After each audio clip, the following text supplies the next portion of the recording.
L'actualité à la une ce soir, la crise à l'université de Koudougou est résolue. Le gouvernement l'a annoncé à l'issue du Conseil des ministres. Nous verrons pourquoi la situation était si tendue là-bas. Vous entendrez différentes versions, étudiants, enseignants et administration dans ce journal. La jeunesse du Congrès pour la démocratie et le progrès prend la parole pour saluer la gestion des attaques du 15 janvier. Elle appelle le gouvernement à recruter plus de soldats pour lutter efficacement contre le terrorisme. Vous les entendrez dans cette édition. Bonsoir à tous et merci de suivre le 20h de la télévision de Burkina. La crise à l'université de Koudougou a trouvé solution selon le gouvernement burkinabé. Réuni en conseil des ministres aujourd'hui à Kosiam, le conseil appelle aussi les Burkinabés à consommer le Faso d'Anfani ce 8 mars. D'autres mesures ont été prises pour assainir les finances publiques. Urbain Benito Somé, Dramandadia. À ce Conseil des ministres, l'exécutif s'est penché sur les mots qui minent le bon fonctionnement des universités publiques du Burkina. Pour la crise actuelle à l'université de Koudougou, la solution est presque trouvée. Le professeur Filiga nous a rassuré que des mesures étaient prises à l'heure actuelle pour que cette question-là soit réglée. Vous savez qu'il s'agit d'un ensemble de cumul de frais qui n'ont pas été payés sur ces dernières années-là. Le Conseil donc a instruit que cela se fasse et déjà je crois et je l'affirme que dès cette journée, les paiements ont commencé au niveau de l'université de Koudougou. Plus question de mauvaise gestion administrative et financière ici au Faso. Et pour y parvenir, le Conseil des ministres a adopté ce mercredi un avant-projet de loi pour la mise en place d'un pôle judiciaire spécialisé pour assainir nos finances publiques. Le Conseil s'est rendu compte qu'un certain nombre d'affirmations qui avaient été faites, notamment en ce qui concerne la dette publique, en ce qui concerne l'exécution du budget, peuvent poser problème. Donc le Conseil instruit le ministre des Finances et le ministre délégué du Budget d'approfondir effectivement pour qu'on sache aujourd'hui au Burkina quelle est exactement la dette publique, la dette intérieure du Burkina. Quelles sont les entreprises qui sont concernées, quels sont les fournisseurs de l'État qui n'ont pas été payés, à quoi cet argent-là a servi, pourquoi il a été utilisé, dans quel but, afin effectivement que les Burkinabés aient un langage de vérité sur ce qui s'est passé durant ces années qui ont précédé la transition, ce qui s'est passé pendant la transition également. Plus d'1 milliard de francs CFA, c'est le montant de l'accord de prêt devant permettre la réalisation du centre de traitement de déchets dans la ville de Ouagadougou. Bientôt, le Burkina fera face à une situation de stress hydrique annoncée d'ici mars 2016 et le gouvernement rassure que des dispositions ont déjà été prises.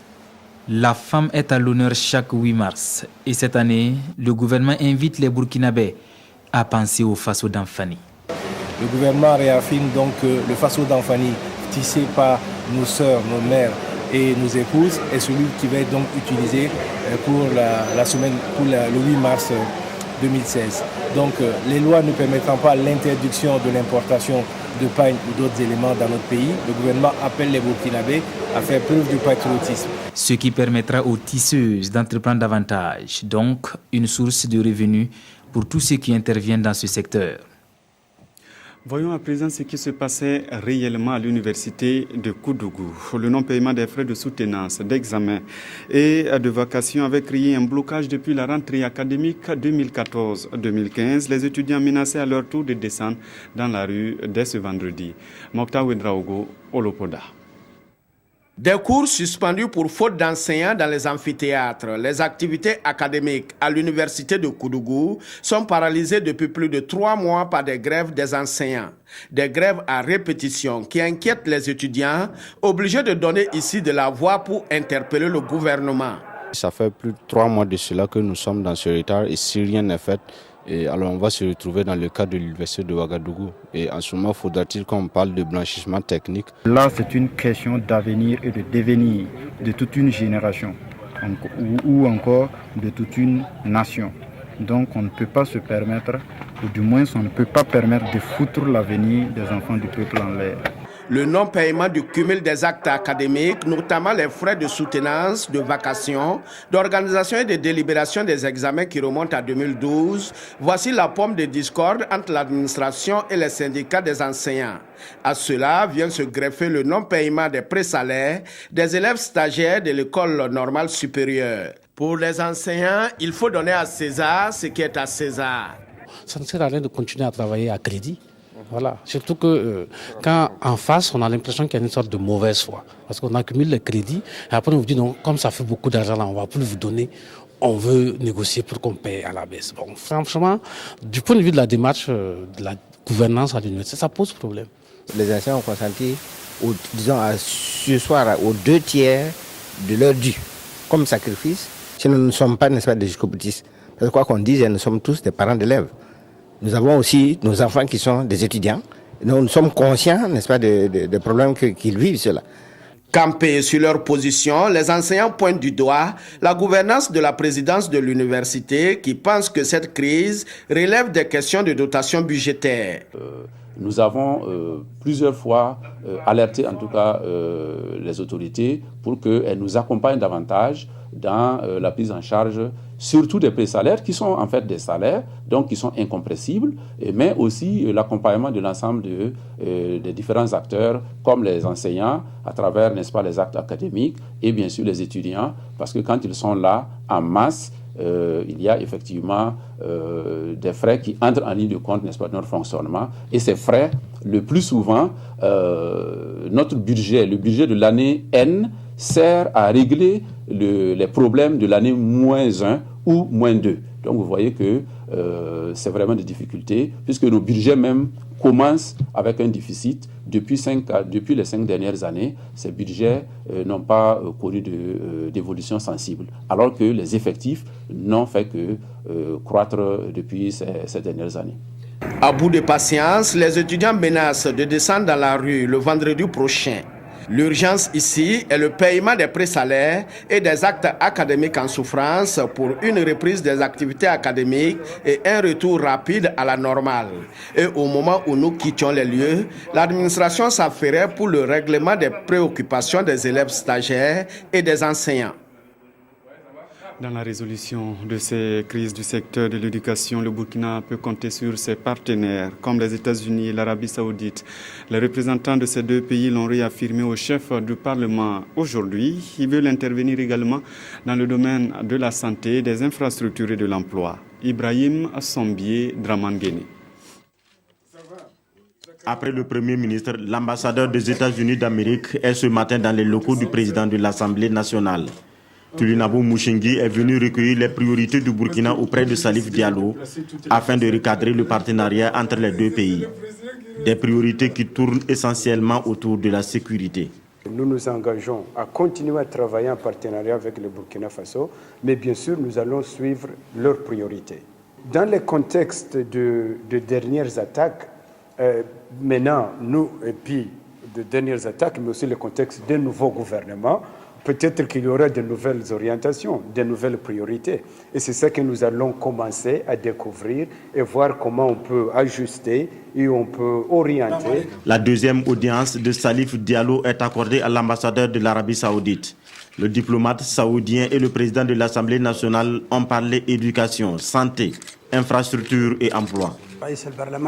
Il a présenté aussi le président de l'Assemblée la disponibilité de l'Arabie saoudite à appuyer le Burkina Faso, tous les projets que les Burkina Faso entreprennent dans les domaines de la santé, de construction des routes et des barrages et de l'enseignement.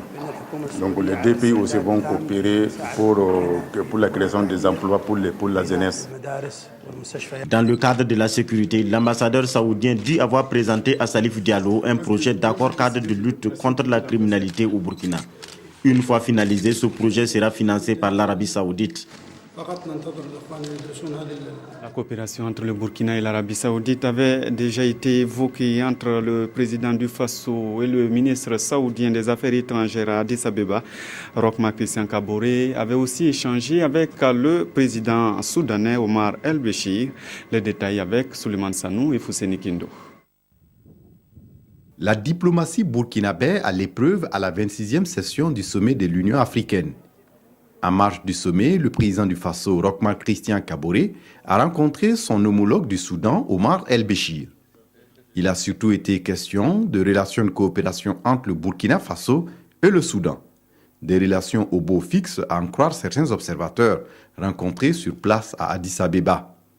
Relations également au beau fixe entre le Burkina Faso et le Royaume d'Arabie saoudite. Dans le cadre de la lutte contre le terrorisme, le ministre des Affaires étrangères du Royaume a rencontré le président du Faso. Nous avons été très satisfaits d'entendre de la part du ministre des Affaires étrangères que venant de prendre son mandat à ce poste, il allait s'engager à faire en sorte que les relations entre l'Arabie saoudite et l'Afrique prennent une autre nouvelle tournure. Une tournure d'appui au développement, une tournure également de travailler à ce qu'au niveau de l'islam, ce soit un islam modéré qui soit professé dans nos différents pays. À Addis Abeba, le président rwandais Paul Kagame a invité ses pairs d'Afrique à une réunion de Smart Africa autour des technologies de l'information et de la communication. Smart Africa aspire à un réseautage des pays de l'Afrique et le projet compte mettre en place des infrastructures de télécommunication pour 9 pays du continent. Dans le domaine de la coopération toujours, l'Union européenne repense ses relations avec le Burkina et toute l'Afrique de l'Ouest. Un colloque invite à la réflexion à Ouagadougou sur le renouveau des relations dans 2 domaines, l'économie et le social. D'autres sujets seront développement, le chômage et le terrorisme. Pawan Derogo, Jean Zongo, Bouma Ernest Nebi. Projet sur les marchés organisés de cette première édition des entretiens euro-africains. Un colloque sous-régional qui vise ici un double objectif. Le premier étant de permettre aux entreprises et sociétés européennes de s'ouvrir plus à celles de l'Afrique de l'Ouest pour un partenariat gagnant-gagnant. Notre volonté, c'est d'ouvrir nos sociétés européennes aux sociétés du monde et en particulier celles de l'Afrique qui émergent comme un acteur très important. Et on a voulu comprendre d'ailleurs pourquoi l'Europe, qui était quand même très présente en Afrique aujourd'hui, perd des parts de marché au moment même où l'Afrique se développe. Le second objectif visé par ces entretiens euro-africains est de réfléchir sur les conditions de création d'un monde plus fraternel afin de faire front commun contre le terrorisme qui sévit actuellement dans le monde. Les terroristes, souvent des djihadistes radicaux, veulent nous imposer leur conception, leur vision négative de l'évolution de l'humanité, la mort, la destruction, et nous voulons leur dire non, nous sommes des constructeurs. Et c'est à travers des conférences et des tables rondes que les participants venus de la sous-région et d'Europe vont échanger sur le renouveau des relations Union européenne et Afrique de l'Ouest. Dans l'actualité ce soir, le Congrès pour la démocratie et le progrès condamne les attentats terroristes du 15 janvier dernier. Face à la presse mercredi, les jeunes de l'ancien parti au pouvoir ont félicité le gouvernement pour la gestion des attaques du Capuchino, de l'hôtel Splendide ou encore du Taxi Brousse ou le secteur d'Inambao. Ils préconisent plus de soldats pour faire face à la menace. Nongba Akuda, Zalissa Sanfo.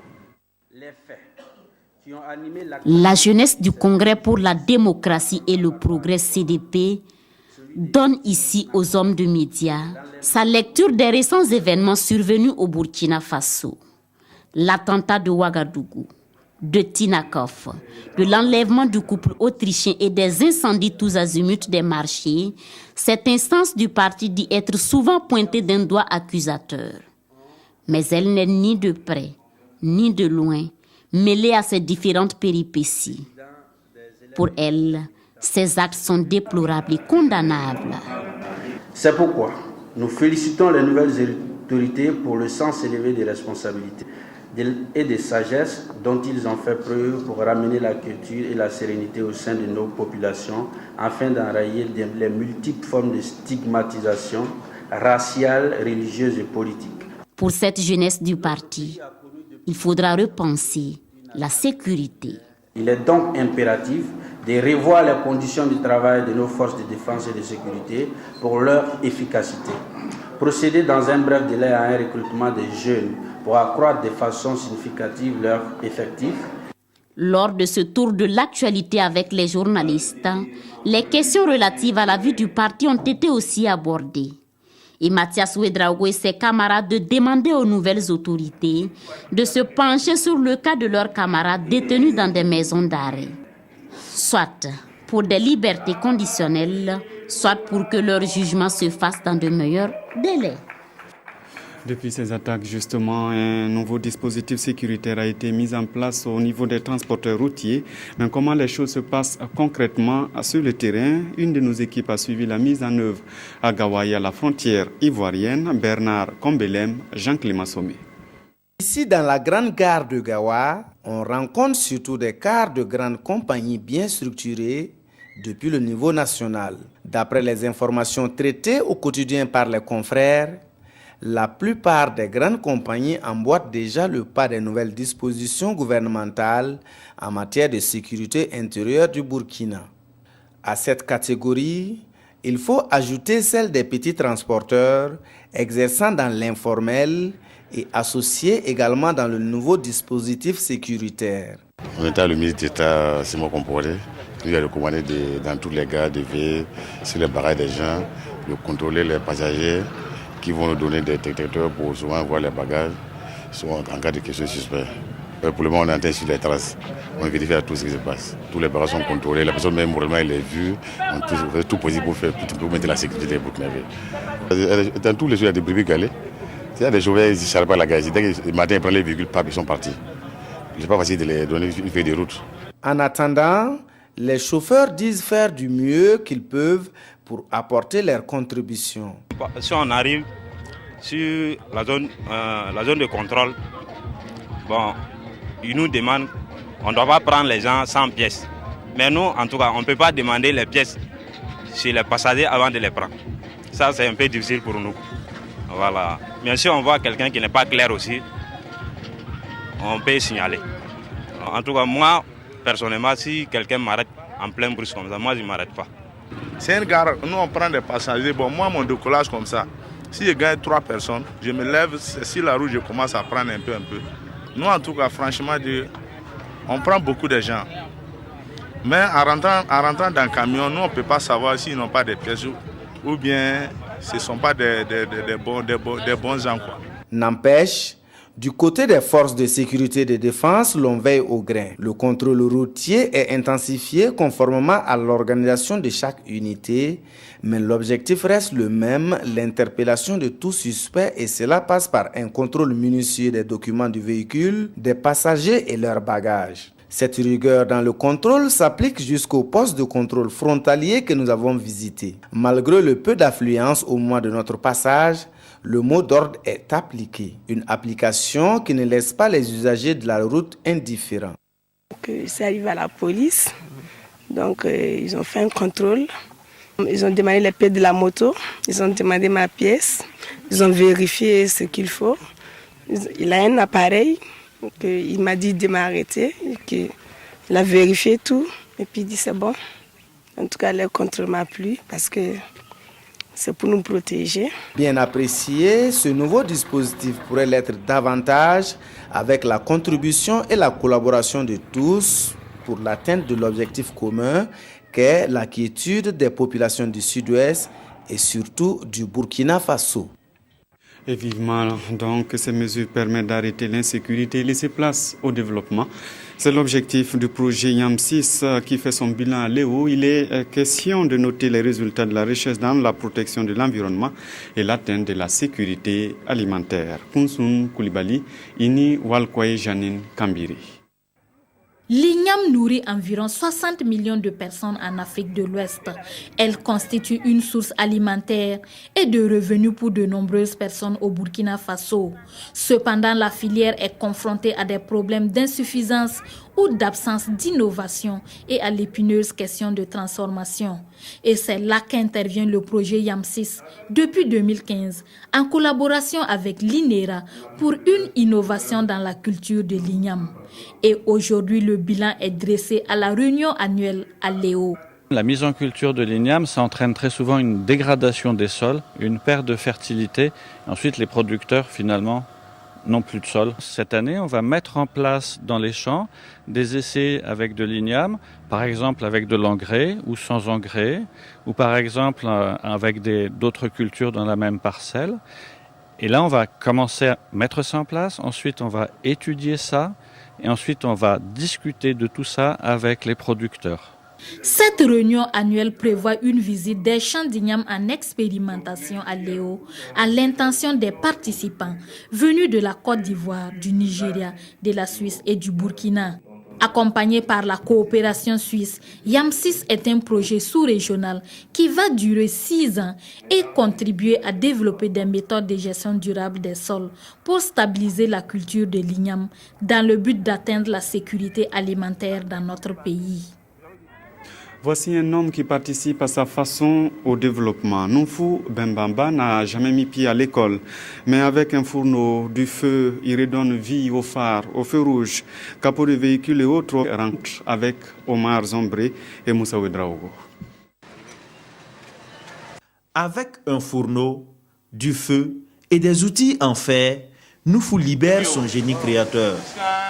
Aujourd'hui, il a affaire à 2 feux rouges arrière brisés d'un véhicule. Le procédé est très simple. Il commence d'abord par chauffer autres objets qui lui servent de coupe. Ensuite, il découpe un nouveau plastique en fonction des dimensions des feux rouges à réparer. Quant aux différentes formes, il les obtient en chauffant le plastique qui se tord sous l'effet de la chaleur. Enfin, il applique le couteau chauffé sur les jonctions des plastiques et le tour est joué. Feu rouge, phare, même le rétroviseur là. Ça là, tout là, c'est cassé. Moi, je fais ça là. Le rétroviseur là, je fais par les clignotants, les pare-chocs. Voilà. Les phares là, tu casses, j'ai appliqué ça. Bon, ça là, c'est blanc. On va faire ça. Voilà. Ça là, c'est rouge. Tout là. Bon, ça là, c'est 2 heures. La complète, comme ça, là, c'est 1 heure. Ça, tes 4 jours, là, c'est 2 heures du temps. On va fabriquer ça. Cela fait 7 ans qu'il exerce ce métier. 7 ans qu'il arrive à satisfaire sa clientèle, composée de garagistes et de particuliers. On vient coller ça, mais parce que les clients là ne veulent pas payer le nouveau. Ça colle ça, on vient pour coller comme ça. Les clients disent que c'est bien, ça c'est propre. Même nous-mêmes, quand on vient pour coller là, on voit que le travail là c'est propre. On l'apprécie bien.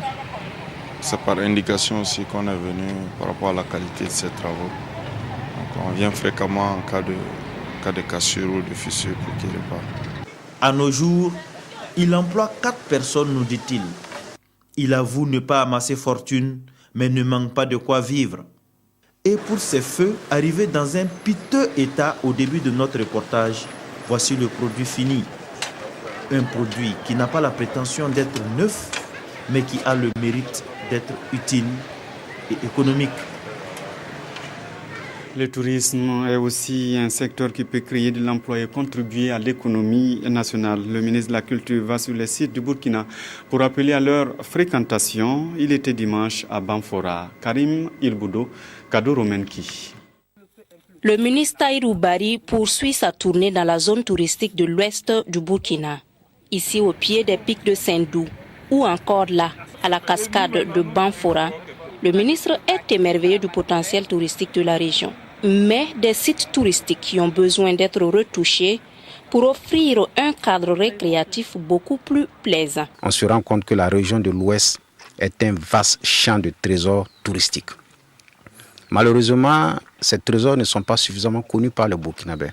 Il nous appartient d'accélérer les travaux de valorisation, d'aménagement, afin que ces sites participent de façon active au développement de notre pays. Il faut un minimum d'infrastructures et de réceptifs touristiques pour pouvoir permettre aux touristes de mener à bien leur visite. Le défi est aussi celui des acteurs culturels de la région des Cascades, des acteurs qui ont saisi cette opportunité pour soumettre quelques doléances à leur ministre de tutelle. La première difficulté pour les acteurs culturels de la région, le manque de formation. Parce que pour gagner plus, il faut prendre plus. Ensuite, au niveau de la région des Cascades, jusqu'à nos jours, la région souffre d'un manque de salles de spectacle. Préoccupation légitime à le ministre Bli, qui se donne comme leitmotiv la revalorisation du patrimoine touristique et culturel. Et pour ce faire, il en appelle à l'union des forces pour que la culture burkinabé puisse s'exprimer dans sa diversité et briller de tout son éclat. C'est dans l'union des forces que le comité de pilotage des infrastructures de communication veut lancer son projet 2016. Il s'agit du démarrage des travaux du réseau de fibre optique Ouaga-Paga-Manga-Bagri. L'année connaîtra aussi l'acquisition d'une bande passante de grande capacité. Yacouba Gamene, Ramatouzida. Le projet régional d'infrastructure de communication de l'Afrique de l'Ouest, PRICAO, veut accroître la couverture géographique des réseaux à bande passante de grande capacité et réduire les coûts des services de communication au Burkina Faso. Le comité de pilotage réuni ici va examiner les projets du programme d'activité et adopter le budget et le plan de passation des marchés pour l'année 2016. En 2015, le taux d'exécution physique était de l'ordre de 90% et le taux financier autour de 80%. Et cette année, nous allons pouvoir concrétiser vraiment une des composantes essentielles du projet qui est de mettre la fibre optique entre la frontière du Ghana, passant par Manga et Abagré, qui est aussi acheter de la capacité pour permettre d'avoir la connectivité et le renforcement du réseau au niveau de notre pays. Des avancées certes, mais qui vont malgré tout porter un coup sur le délai de réalisation initialement prévu pour le 31 décembre 2016. Dès le mois de décembre de 2015, nous avons un accord avec la Banque mondiale, qui est le bailleur de fonds de ce projet, procédé déjà à une requête pour proroger le projet. Donc cette requête est toujours en approbation au niveau de la banque et permettra de pouvoir réaliser l'activité principale en 2016 et nous pourrons mesurer l'impact en 2017 avant la clôture du projet. Il est attendu de cette rencontre des orientations à même de préserver les acquis importants du projet et d'interpeller chaque acteur pour une célérité dans l'exécution. Le procès de l'ancien président ivoirien à La Haye et la prise de parole de son complice Charles Blé Goudé intéresse les quotidiens du jour. C'est la revue de presse, lu pour vous par Aimé Solange Guigma. Les parutions d'aujourd'hui évoquent la défense de Blé Goudé à la CPI, séance d'explication lexicale d'un félin madré. Titre aujourd'hui au Faso, le journal nous apprend que Charles Blé est innocent parce que non seulement il n'a pas incité à la guerre ni fait la guerre, mais en plus il a été un ange, un pasteur qui allait au-devant des brebis égarées pour les appeler à faire la paix et à ne pas s'entretuer. Mais quand on se rappelle, réplique l'observateur Palga, la capacité de mobilisation et le bagou destructeur de celui que ses fans appellent affectueusement Zadib Boué, on doute que ces affirmations puissent convaincre au-delà du cercle de ses admirateurs et des partisans du clan Gbagbo. Le moins qui soutient le pays, c'est que ce feuilleton judiciaire est bien parti pour être riche en rebondissements, car, constate-t-il, les accusés sont devenus les accusateurs, mettant même en doute l'impartialité de la Cour. Cette même Cour est mise en cause par les chefs d'État africains qui projettent la quitter, apprend-on dans les quotidiens du jour. Pour notre temps, une telle perspective est tout sauf productive puisque cela contribue à garantir l'impunité à des criminels de tout acabit. Qui jugera donc les chefs d'État africains, s'interroge le quotidien. Pour le journal, l'Afrique est encore loin de pouvoir juger ses anciens dirigeants, a fortiori ceux en exercice. Le quotidien suggère que la CPI soit maintenue, ne serait-ce que pour l'effet de dissuasion qu'elle impose aux dirigeants dits sanguinaires, quitte à la repenser et à la rendre plus efficace. Quelques résultats du championnat avant de nous séparer. Les matchs en retard de la 5e journée du championnat national de football de première division se sont joués cet après-midi. Le RCK consolide sa place de leader en allant battre le RCB au stade Obi 1-0. L'USFA en déplacement à Dédougou a défait le Banqui Sport 2-0. Le Faux et le Majestic se sont séparés à Pau sur un score nul de 0 but partout. Merci d'avoir suivi cette édition. Tout à l'heure, nous vous retrouvons pour la lecture du Conseil des ministres.